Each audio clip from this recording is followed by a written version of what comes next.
Good afternoon, everyone. So, welcome to this highly anticipated webinar on a critical topic in diagnostic technology, HIV, HCV, HBsAg testing, ELISA versus CLIA. Thank you for joining us today as we delve into the comparative advantages and applications of two pivotal diagnostic platforms, ELISA and CLIA, in detecting HIV, hepatitis C virus, and hepatitis B surface antigen. These infections represent some of the most significant global public health challenges, and accurate, reliable testing is the cornerstone of early diagnosis, treatment, and prevention. We are fortunate to have with us Dr. Chetna Shende today. She's an MD microbiology from BJ Medical College and Sassoon Hospital, Pune, with DNB microbiology in 2022. She has completed various programs in healthcare management and is currently working as the head of department and consultant microbiologist at Metropolis Healthcare, Pune. So without further ado, let's head over to the expert. Dr. Shende, the forum is yours. I would request you to please unmute your microphone and you can run the PPT at your end, ma'am. Thank you so much, sir, for the kind introduction. I'll just move on to the PPT now. Yes, please. So today I'll be speaking about diagnosis of HIV, HBV, and HCV, comparison of ELISA versus CLIA. Am I audible, and can you see my screen? You are audible, ma'am. We can see your screen. I would request you to start your slideshow. Okay.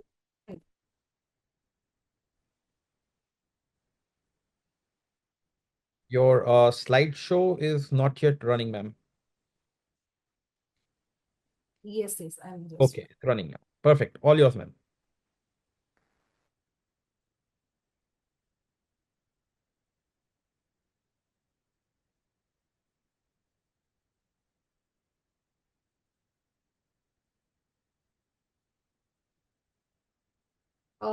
Can you see my slideshow, because I am unable to see it? No, ma'am, you have to press that button again. Okay.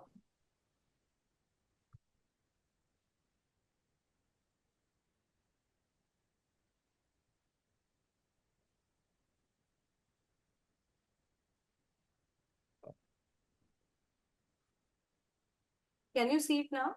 No, ma'am. Dr. Shinde, you will have to, on the bottom left of right of your screen, that slideshow button. Can you press that, please? Yes. I'll just press. Yes, now we can Now? see the slideshow, ma'am. Okay. Thank you. So, my topic of presentation today is diagnosis of HIV, HBV, and HCV, comparison of ELISA versus CLIA. So, coming to the basics, what is exactly antigen and antibody reaction?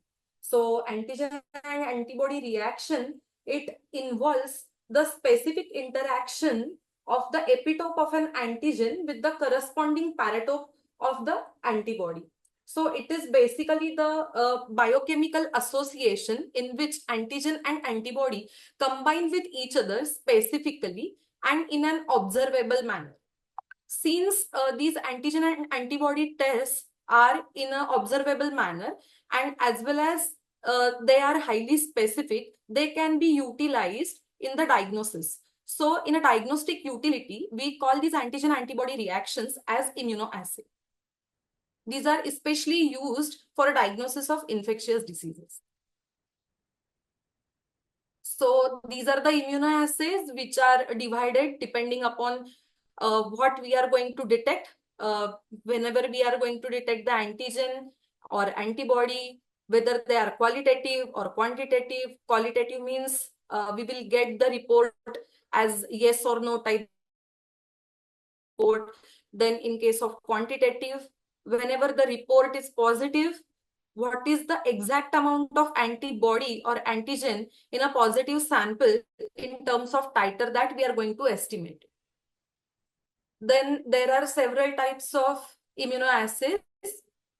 which are conventional, that is precipitation, agglutination, complement fixation, and neutralization. But new immunoassays have taken place, and they are of different types, that is immunofluorescence assay, radioimmunoassay, lateral flow and flow through assay, which we usually call it as a rapid test, Western blot, enzyme linked sorbent assay, and CLIA. So there are some concepts to refresh. What is sensitivity of test? Sensitivity of a test is nothing but a proportion of true positives of all the patient with the condition. That is the ability of a test to a positive result for a subject that has that disease. Whereas specificity of a test is the proportion of true negatives out of all patients who do not have a disease or a condition. Ability of a test to get the negative results for a person who does not have the disease. So sensitivity and specificity, they run in a inverse proportion. Accuracy of test. A test is said to be accurate when the values it produces are much closer to the values which are obtained from some reference method. And coming to the test, a test is said when we repeatedly demonstrate or get the test or the same sample results. So when a test is precise, the amount of variation is very small. So these are some of the factors which affect the evaluation of immunoassay. That is, we all know that the quality of sample, if the sample is hemolyzed, lipemic, or if the sample is not preserved properly, the time of collection of sample, if sample is not collected in the acute phase of the illness, even the assay conditions in which we are going to perform the test, that is the temperature, repeated freezing, thawing.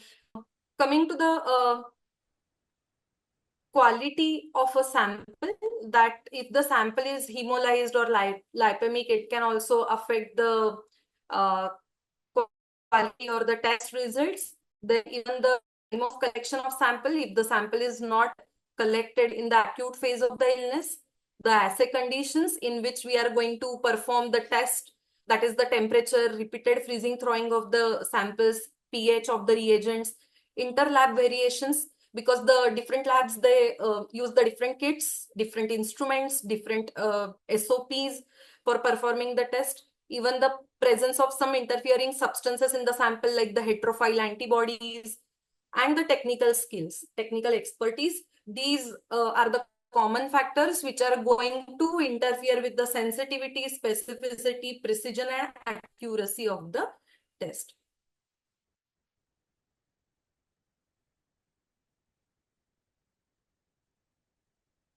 So what is ELISA? ELISA is nothing but it's an enzyme-linked immunosorbent assay. So here we are using the enzyme to label one of the assay. So we are to label the antibody with the enzyme.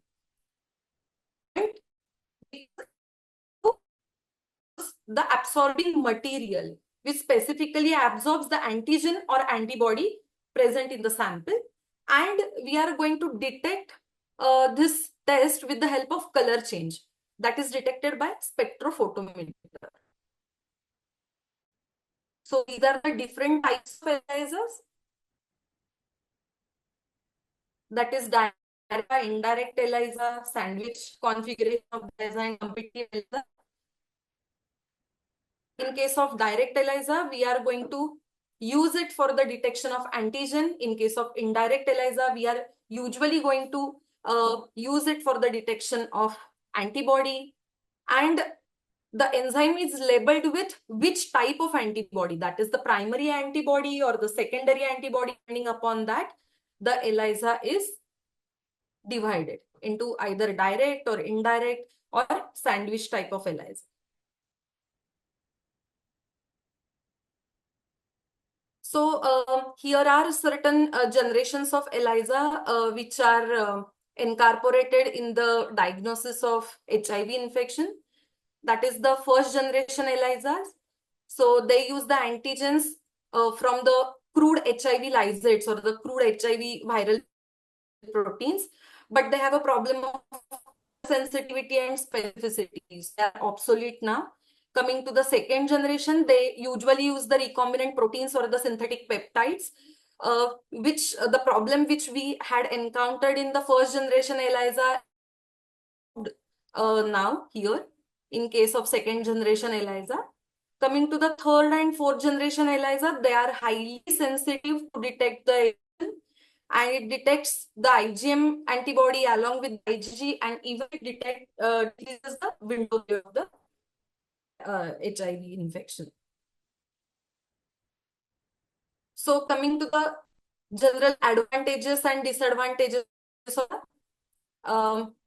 we all know that this ELISA technique is highly economical. It is performed in the labs wherever there is a higher sample throughput. It is very sensitive. So we usually use these type of test for screening at the blood banks, and it is more specific also. But these are the tests which are less preferred in the small labs where there is a low sample load. These are requiring the high technical expertise to perform the assay. Even they require the expensive instruments and they are time consuming. That is, if you are starting the ELISA say by 9 a.m., you will get the report by 12 or 1 p.m. Coming to the applications of ELISAs in the infectious diseases, which we usually use as a common applications for antigen detection, we are using the NS1 ELISA for dengue, then HBsAg ELISA, HBeAg ELISA for detection of hepatitis B virus infection. For antibody detection, we are using these ELISAs, especially for hepatitis C, dengue, chikungunya, HIV, toxoplasmosis, leishmaniasis.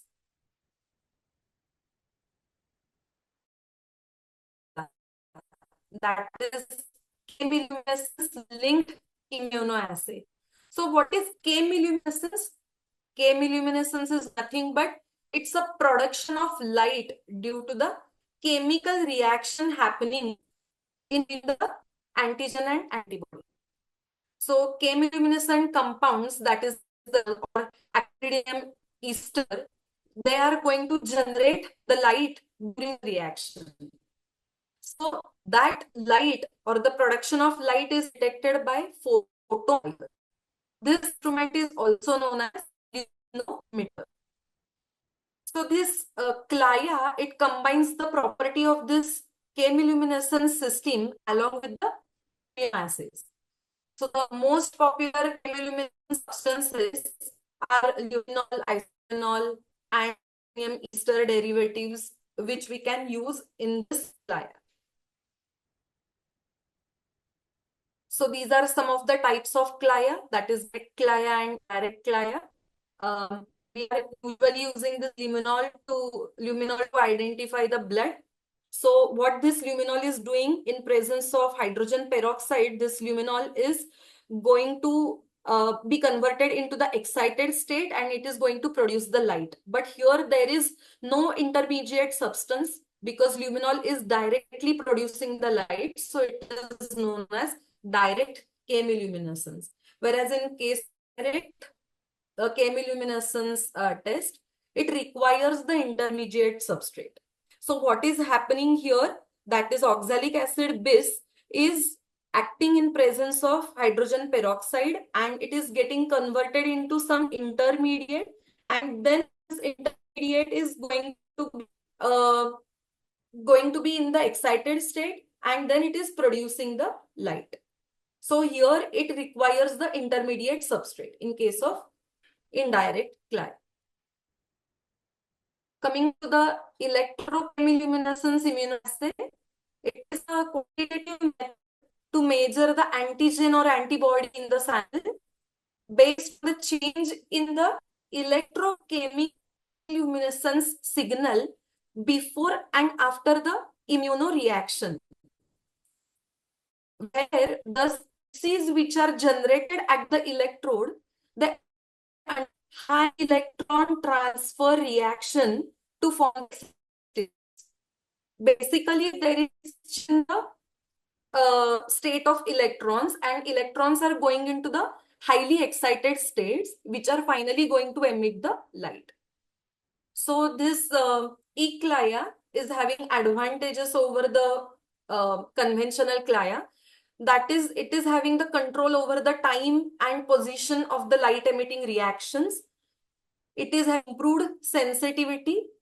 It is more selective because the excited state in this reaction, it is selectively controlled by adjusting the redox potential, and the current signal and the light signal which are obtained in the reaction, they are going simultaneously.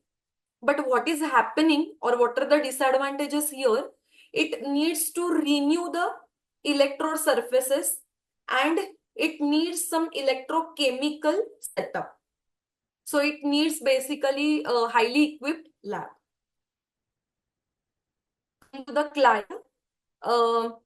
clia relatively it is simple. It does not need all those washing steps and technical expertise as compared to the ELISA. It is more sensitive as compared to the ELISA. There is no background signal because luminol itself, it does not emit or produce any light. There is a wide calibration range that we can use. There is a wide range of applications for the clia. So we are just dealing with the applications of clia in the infectious diseases. But apart from that, there are various applications in the biochemistry, in the histopathology as well. Coming to the disadvantages, since it's illuminescence, so light can leak from the assay reagent reaction vessel. It requires the control over the purity of reagents, because whatever the interference in the reagents is going to depict into the form of sensitivity of the test. So it will hamper the sensitivity of the test.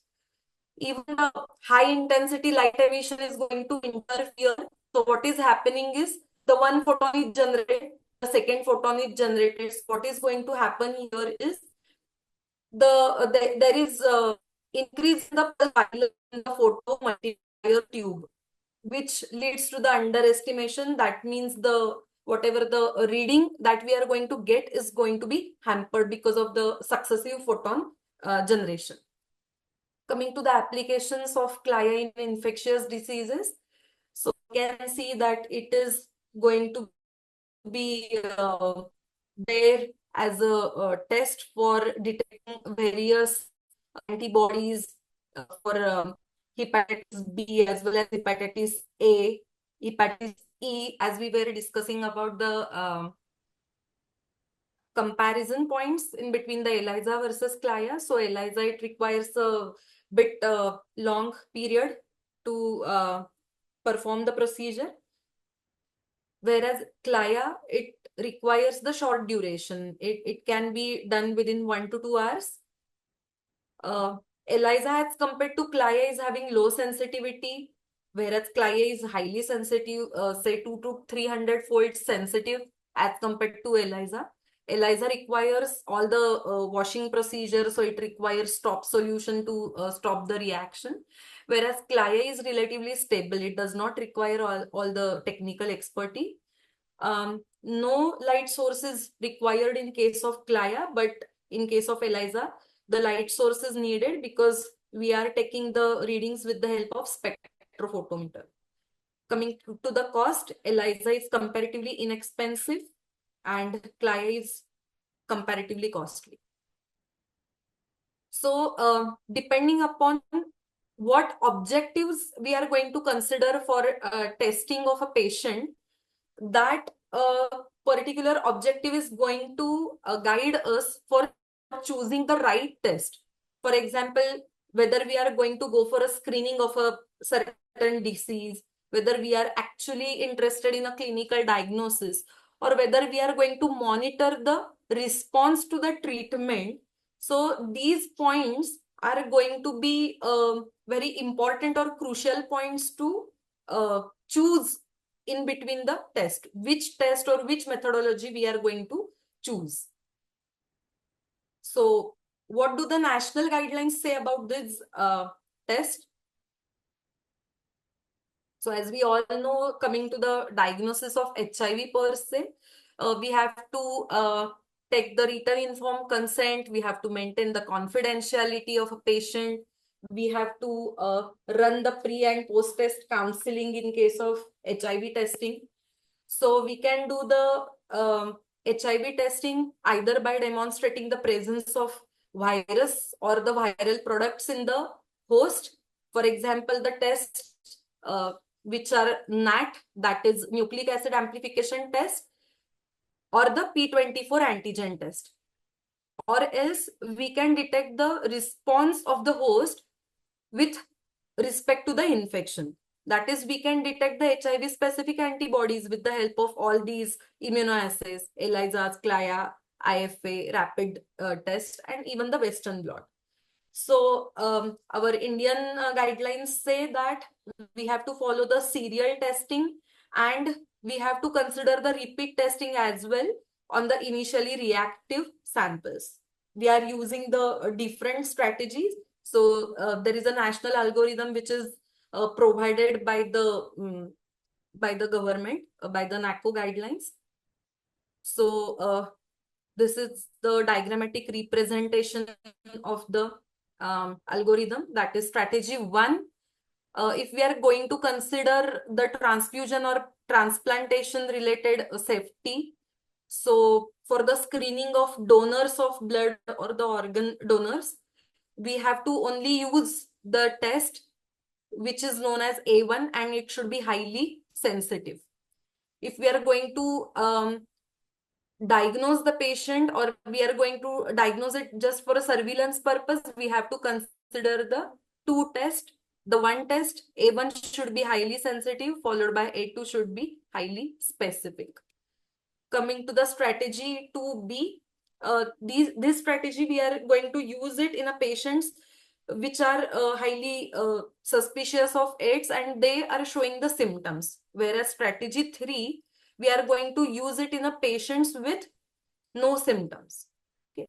So these are the strategies. A2 and A3 are the tests which should be highly specific. Okay.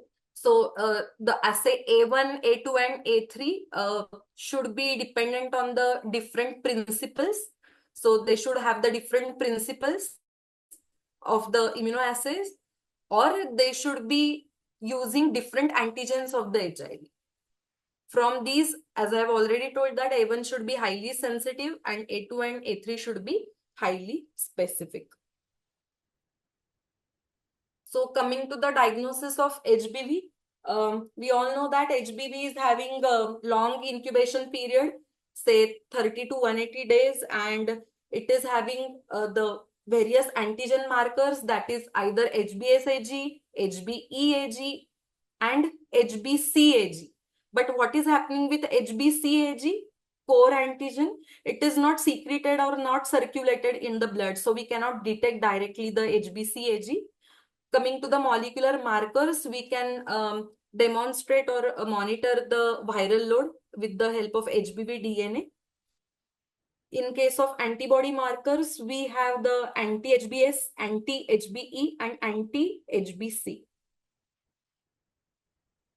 So this is just the interpretation of HBV seromarkers, that you can see here that only in case of early acute hepatitis, we have the surface antigen circulating. In case of acute hepatitis B, but with the high infectivity, we all know that along with the HBsAg, HBeAg is the marker of infectivity. So here the HBeAg along with the HBsAg is present. In case of the chronic hepatitis B, in case of chronic infection, we all know that IgG antibody comes in play. So IgG anti-HBc is coming in play here. Then coming to the chronic hepatitis, but with the low infectivity, So as we all know that HBeAg is the infectivity marker, so it is absent over here because it is having the low infectivity. Then coming to the pre-core mutant hepatitis. So characteristic of pre-core mutant hepatitis is there is an absence of HBeAg antigen. Okay. Then in case of recovery, we all know that we all have different types of antibodies present in the sera. In case of post-vaccination response is monitored by anti-HBs levels. And here, most of the serological tests are negative in the last phase, which is, we usually call it as a seroconversion phase. That is the time period between the appearance of anti-HBs and the disappearance of HBsAg antigen. So our national guidelines in case of hepatitis B and hepatitis C, they are saying that hepatitis C, they are targeting right now because they want to eliminate it from India by 2030. The reason is that they are saying that hepatitis C viral infection is relatively having less prevalence in India as compared to the HBV. So it is easy to eradicate because of low prevalence. Secondly, HCV is rapidly spreading. So there is no chronicity as such. It can be easily manageable with the help of antiviral drugs. Even within 2 to 3 months, we can control the infection. But whereas in case of hepatitis B virus, the chronicity of hepatitis B is relatively high as compared to the HCV. Coming to the drug resistance, the drug resistance is observed in case of hepatitis B virus infection, but this hepatitis C virus infection can be easily treatable with the antivirals. And as we all know that hepatitis B is preventable because we are having the vaccine against it, whereas HCV, we cannot prevent it. So they are focusing more on the HCV and as compared to the HBV. So their basic strategy is to use immunochromatography test, and once the immunochromatography test is positive, then they are going to estimate the viral load of the patient. And depending upon the viral load, depending upon the other clinical parameters like liver test, liver function test, and the other parameters, they are going to decide that whether to take the patient on the antivirals or not. So it is basically the strategy which is used in the diagnosis and prevention of hepatitis B virus infection. Coming to the diagnosis of HCV, anti-HCV antibodies, which usually take 8 to 9 weeks to develop after the infection. So if we are going to detect the anti-HCV antibodies, they are indicative of either current infection or past infection, or they may be false positive. Okay, so you have to always consider the testing of HCV RNA followed by anti-HCV antibody. Okay, so if HCV RNA detected, that means it's a current or active infection. But if it is not detected, so only the mere presence of anti-HCV antibodies is showing the either past infection, resolved infection, false HCV antibody. Even the anti-HCV antibody can be negative in case of severe immune suppression and in case of early hepatitis. Anyways, it is not that way the reliable marker. We have to follow it with the help of HCV RNA estimation. So thank you so much for the time. Any questions? Thank you very much, Dr. Shende. This is a very vast subject, to be honest with you. This is a very vast subject, and covering all these three markers has been quite a challenging task.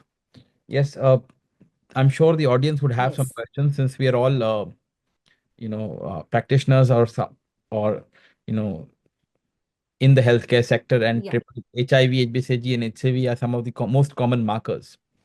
You talked about The Yes. government regulations, are there any specific regulations specific to CLIA that would be nice to share with the audience? Or is it only in general that they have? Actually, yeah, actually, the guidelines don't say that you have to particularly use this particular kind of test. Okay, the guidelines don't say that you have to. They are saying that the point of care test should be used, but they have given preference to the ICT, immunochromatographic test, and then they are saying that okay, as a screening test, you can use ELISA as well. Or Ma'am, and but then they're saying that yeah, but then you have to consider the viral load estimation also. You cannot only rely on the antigen antibody test in the form of ELISA and the HCV RNA, because only the diagnosis will not suffice. We have to like, as these are the diseases which are going to progress, so we have to consider the treatment part as such. So the viral load should be estimated, followed by all these tests.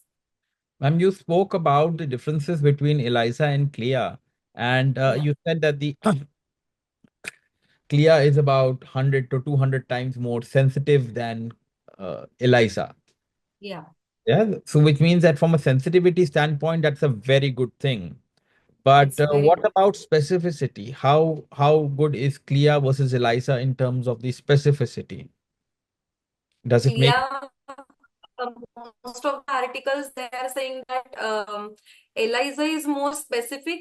So as I have already spoken about the objectives of the testing, if you are going for a screening test, so screening of any disease needs a highly sensitive test to be employed or to be considered. So you have to use a highly sensitive test in terms of screening. But if you are going to have the diagnosis or the clinical diagnosis, so that test should be sensitive as well as it should be highly specific as well. So in a diagnostic perspective, yes, ELISA still has a role, but I have also gone through certain articles where CLIA is having a very good place per se in the treatment point of view, or wherever the treatment point is considered. For example, in case of estimation of CEA, carcinoembryonic antigen, where there is a very critical, you can say the clinical judgment is required. So with the high sensitivity ability of the CLIA, yes, it can definitely detect the false negative test because it is highly sensitive and it has an added advantage over the ELISA. So yes, in case of certain carcinogenic conditions, CLIA is still having the role. Okay. Let's see if the audience has any questions. There is a question. I Uh, think there is a question it in is the chat. basic. Why do we need to do HCV, hepatitis B, hepatitis HEV for HIV and tuberculosis patients? So Okay. Uh, I'm not understanding the question, to be very honest. Right, little off track, I guess, but I think these are government mandated tests, ma'am. That the we have to do these three tests compulsorily, right? yes, because the route of transmission is same and they go hand in hand. These infections, they go hand in hand. And yes, considering tuberculosis as such, because it is again the opportunistic infection in HIV. So again, the tuberculosis, it also goes hand in hand in case of HIV.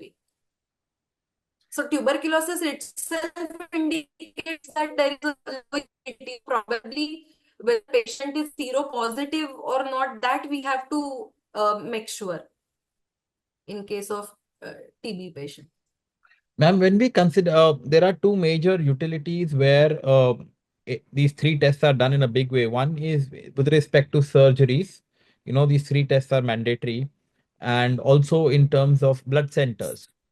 Do you find that CLIA Yes. you are based in Pune, if I'm not wrong.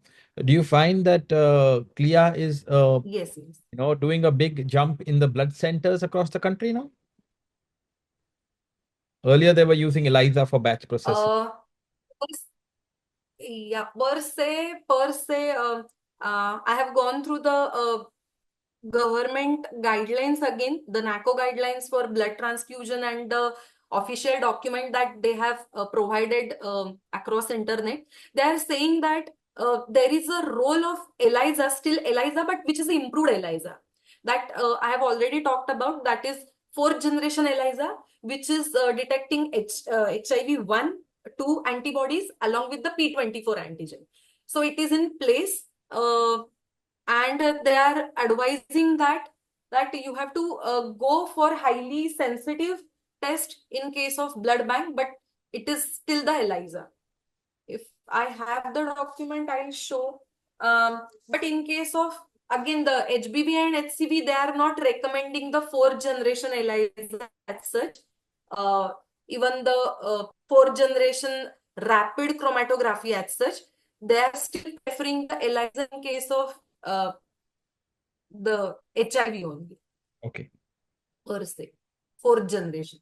Well, there are some states where fourth generation HCV has become mandatory, ma'am. I know there's a very big cost implication on HCV fourth generation, but states like Rajasthan and even in Delhi, for a large extent, they have mandated uh, fourth generation HCV testing as well. So there is a lot of change that is happening in blood transfusion, and I think that CLIA and ELISA has brought us till this point, but CLIA will be the driving force as we move forward. More and more adoption is what we are looking at, as what we see in the uh, with the medical practitioners around us. But thank you very much for your time and effort, ma'am. One more, yeah, there is one more question I would like to address here. Yes, ma'am. That yes, in case of occult hepatitis means it's actually the hidden where the viral load is less. Occult hepatitis, they're saying that if your highly sensitive test is coming positive, you have to consider the clinical parameters as well. And with only one test which is positive, you have to again subject the sample to the other test and see the comparative result. Okay, for example, the CLIA and ELISA. And if you're getting the discrepant results in between these two, say, for example, say CLIA is positive and ELISA is negative, you have to wait for, say, 4 months, and then you have to ask for the repeat sample. So you have to consider the repeat testing in case of occult hepatitis, because the viral load is not that way going to suffice the uh, purpose. There's another question, So ma'am. we have to, One more, we'll need a minute or two, I think. Pretty much the yeah. same question that I asked you. As far as blood centers are concerned, which is better, ELISA or CLIA? So, you know. Again, as far as the guidelines are concerned, I would like to say that since the government officials are clearly saying that they are not finding the relevant document or the QC standards with respect to even the rapids and with the CLIA, they are still going for the ELISA in case of the blood centers. Okay, so still the ELISA is having the place for the screening or as a screening test in case of the blood centers. If I have the document, I can share. They are clearly saying that.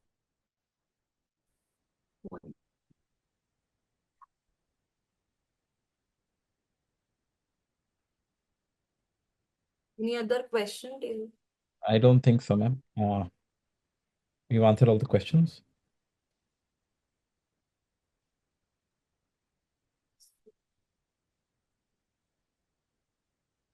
All right, ma'am. Thank you so much for your time. Yeah, yeah. And thank you all for joining us today.